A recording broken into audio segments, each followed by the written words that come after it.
This is a Caulobacter crescentus sacculus tilt series. There are two sacculi stacked on top of each other. The two sacculi are outlined by purple and green dotted lines.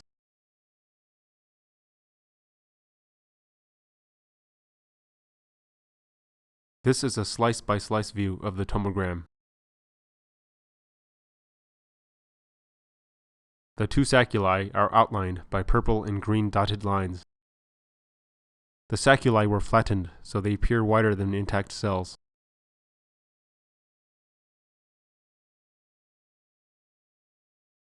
Here is a close-up view of the tomogram near the side wall of the sacculus on the right.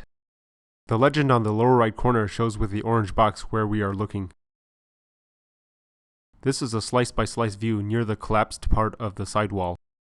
A close-up of the sidewall cross-section shows a single line of discrete punctate densities, which have been interpreted as individual glycan strands, revealing that the sacculus is single-layered. This is an isosurface with the shortest and smallest density islands removed. Here, the isosurface is shown from two perspectives. The top panel is viewed along the tilt axis, which is roughly parallel to the saccular polar axis. The bottom panel is viewed from above the sacculus surface. To simplify the peptidoglycan densities, only a thin cross-section of the sacculus is shown. As the cross-section is translated along the tilt axis, the wrinkled nature of the sacculus becomes apparent. The green and dark blue color densities are equivalent, reflecting simply how the visualization software renders inside and outside surfaces in these cutaways.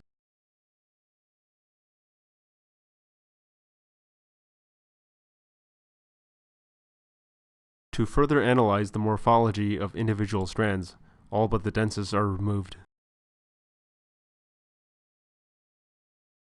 Here, green and light blue colors have been used to distinguish the top and bottom halves of the sacculus.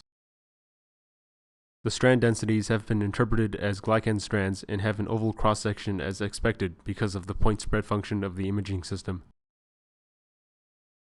Details of the glycans like bumps, branches, and kinks cannot be interpreted at the current resolution and do not reflect their conformations in an intact cell because the sacculi are collapsed.